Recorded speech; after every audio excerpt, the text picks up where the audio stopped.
Welcome back to Only Talk Sports. We talk sports every single day, or at least we try to. I'm Ernest Jeffrey. Subscribe to the channel if you like sports content. Hit that notification bell so you never miss our video. Texas A&M's football coaching search is finally over, and it took some twists and turns along the way, including a lot of people thinking that Mark Stoops was going to be the next head football coach of Texas A&M. That was being reported, but then it turned out that that was not the case, and that Mark Stoops was staying at the Kentucky Wildcats instead, which is probably a good move for Mark Stoops because he has a good thing going with the Wildcats, and he is at a program that thinks he is one of the best coaches that they've ever had, along with Bear Bryant when he was the head coach of Kentucky back in the 1940s and 50s. So when you look at a guy like Mike Elko, who's making a lot less money at the Duke Blue Devils than Mark Stoops is at Kentucky, it kind of makes a bit more sense why Mark Stoops decided to stay and Mike Elko decided to go to Texas A&M. Plus, you also have to look at the fact that Mike Elko already has ties to the Texas A&M program. He was the defensive coordinator for Texas A&M in some of Jimbo Fisher's better seasons with the Aggies. Mike Elko was there from 2018 to 2021, and he did a pretty good job on defense. It's not like the defense was poor. That's why he got the Duke head coaching job, because when you do a really good job as a coordinator, football programs want to hire you to be able to lead your program all around because you did a good job on one side of the ball. So Mike Elko, he proved that he could be a good defensive coordinator at Texas A&M. He proved that he could be a good head coach with the Duke Blue Devils, because you look at his record, Duke is not Texas A&M. They are a very small program in football, and David Cutcliffe, one of their better head coaches that they've ever had, he really struggled all around, had a below 500 record, and only had a few good seasons, headlined by the Daniel Jones year. And they had 3 straight losing seasons to end David Cutcliffe's tenure. And you look at what Mike Elko did taking over as the head coach for Duke. He went 9-4 in 2022, 5-3 in the ACC, won the Military Bowl, and then in 2023, this season, he went 7-5 and 4-4 in the ACC, which he probably would have done even better if Riley Leonard had him not gotten injured. Unfortunately for Duke, when Riley Leonard got injured, their offense kind of tanked, and they started to lose some games that they probably would not have lost if he had been healthy. So Duke would have probably went 9-4 again, or maybe even 10-3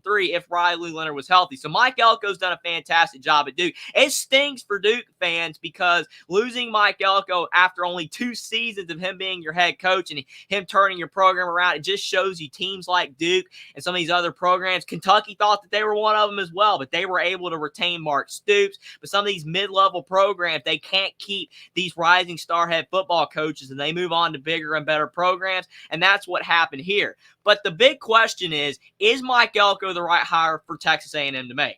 Most people, I don't think, will deny that Mike Elko is a good coach based on what he's done as a coordinator and a head coach. And I can't deny it either. Looking at what he did at Duke, turning around that program in such a short time, and what he did as a defensive coordinator at Texas A&M, I think Mike Elko is one of the rising stars in college football, and I think he does deserve a higher level job at a program that will pay him more than the Duke Blue Devils were able to pay him. So in that regard, I don't think this is a bad move at all. But the only caveats to this hire is that Mike Elko is a smaller name guy. Even though he is one of the rising stars in college football, most people do not lump him in the top 10 head coaches in the sport, or at least when it comes to having sustained success and being one of the most experienced coaches in college football. When Jimbo Fisher got hired at Texas A&M, he had a national championship under his belt, something that only 4 other coaches have besides Jimbo Fisher in college football at the time. Matt Brown was a national championship winning coach, and he was at North Carolina, won the title at Texas. Nick Saban obviously won titles. Kirby Smart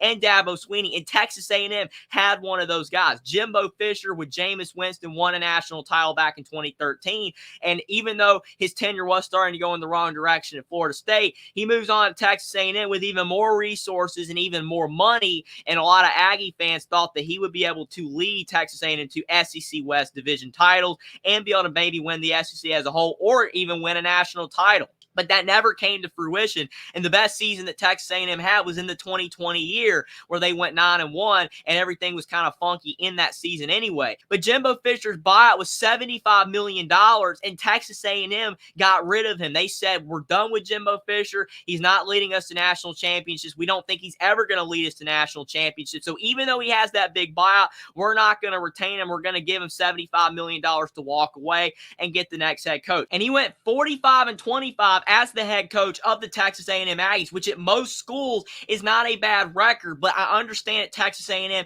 you want more, so I don't blame you for firing him, but to give him $75 million to walk away, you have to make sure that your next hire is going to be guaranteed to be better than Jimbo Fisher, that you're going to win more games. You saw Kevin Sumlin as well. He went 51-26, which was a bit better than Jimbo Fisher, even though you can argue that the SEC has been even tougher when Jimbo Fisher was at Texas A&M versus when Kevin Sumlin was there. And all Mike Elko's experience is that he's 16-9 as a head coach at the Duke Blue Devils, which if you add that up to around what Jimbo Fisher and Kevin Sumlin did at Texas A&M, the records are about the same. But with more resources and talent at Texas A&M, Mike Elko has the potential to do even better than the 16-9 record that he achieved at Duke. But will he? And I feel like for Texas A&M, this hire has to work, because if it does not work and Mike Elko is not able to do better than Jimbo Fisher and Kevin Sumlin, then this is going to be a colossal failure for Texas A&M athletics, because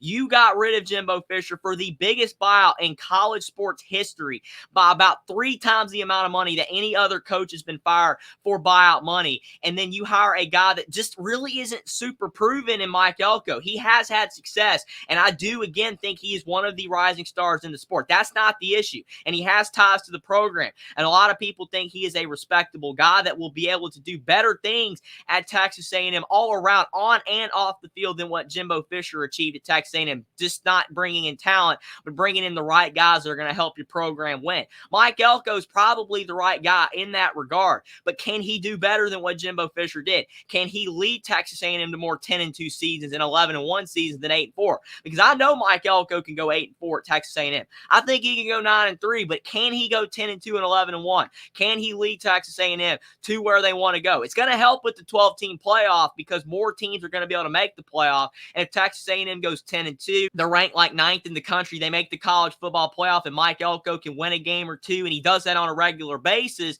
Then I think Mike Elko will be able to succeed at Texas A&M. He still might not be able to get those national championships that the Aggie fans are looking for, but he will be able to retain his job. And overall, I think this will be a move that most people celebrate, say still it was worth getting rid of Jimbo Fisher for $75 million and bringing in Mike Elko. But if this does not occur, if Mike Elko cannot do that, then this will be looked upon as one of the biggest blunders in college athletics history and for Texas A&M as a whole. Because when you fired Jimbo Fisher for that much money, people thought that Texas A&M was serious, that they were going to go after a big-name coach, whether it maybe was stealing Ryan Day away from Ohio State or getting Urban Meyer to come back to college football and coach, or some other big name in general, maybe from the NFL. And I know that a lot of people have question marks about whether even those hires would work out or whether those would be the right hires to be able to clean up the Texas A&M program. I think in that regard, Mike Elko is the right fit for the job. I think he can clean up the program and have it running smoothly, but can he win more football games, which is what Aggie fans want?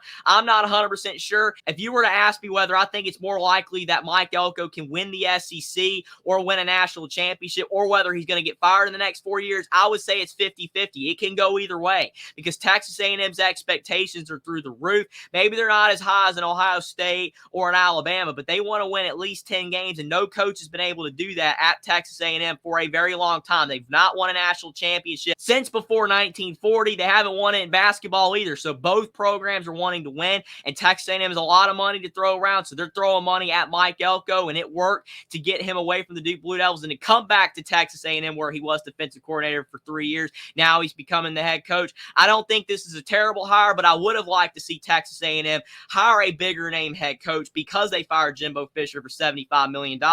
But I do think Mike Elko is a guy that deserved a bigger head coaching job, but only time will tell whether it does work out at Texas A&M. And like I said, this is a hire that Texas A&M better hope works, because if it does not, then a lot of people will be very mad that Texas A&M threw $75 million away just to do the exact same thing with Mike Elko. But Mike Elko is a rising star in college football, so maybe he will be up to the task to turn around this program that longs so much to be a part of the elite in college football. Subscribe to the channel if you like sports content. Like this video down below. Comment down below whether you think that Mike Elko is the right guy for the job, or whether you believe that Texas A&M should have hired a bigger name head coach because they fired Jimbo Fisher for $75 million, and whether you think that Texas A&M with Mike Elko can win national championships, or whether Mike Elko will not work out at all. Follow me on Twitter as well. Link is in the description, and I'll see you next time.